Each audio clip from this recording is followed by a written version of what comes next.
Most fantasy stories build toward a climactic battle. The hero trains, struggles, and eventually defeats evil. The meaning of the story is tied to victory. Frieren begins after that victory. The Demon King has already been defeated. The 10-year journey that would normally define the narrative is now a memory. What remains is not glory but time. That choice is deliberate. By placing its story after the grand quest, Frieren shifts the focus from triumph to reflection. It asks a question most stories avoid. What happens once the adventure ends? What do we do with the years we have already lived? Through Frieren's quiet regret and gradual transformation, the series teaches us that the most meaningful parts of our lives rarely feel meaningful while we are living them. For Frieren, 10 years traveling with Himmel and the others felt brief. As an elf who will live for centuries, a decade passes quickly. She assumes there will always be more time to understand her companions more deeply. But when Himmel dies of old age, that illusion collapses. At his funeral, she realizes she never truly tried to know him. The tragedy is not simply his death, it is recognition that she stood beside something precious and failed to see its value while it was still present. The realization extends beyond fantasy. The series forces us to confront something uncomfortable. How often are we doing the same thing? How often do we move through friendships, relationships, and shared seasons of our life without recognizing their significance?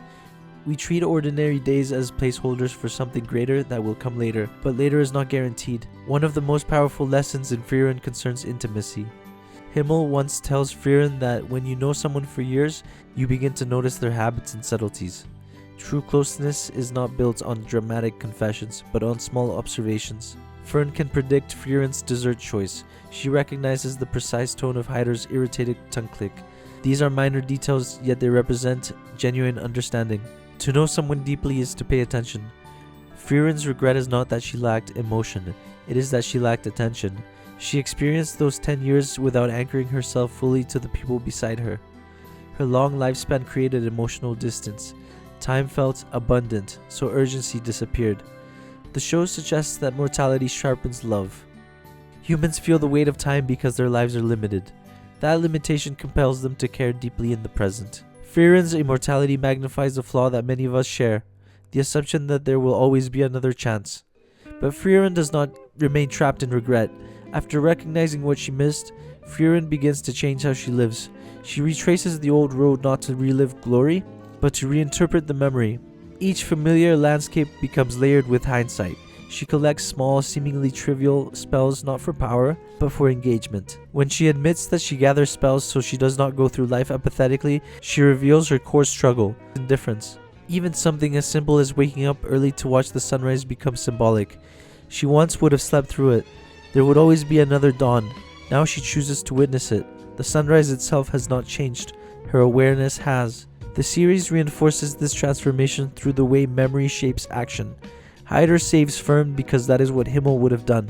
Frieren and Fern spend months searching for Blue Moon weed to honor Himmel. An old woman remembers being rescued as a child decades earlier. Love survives not through monuments alone, but through imitation.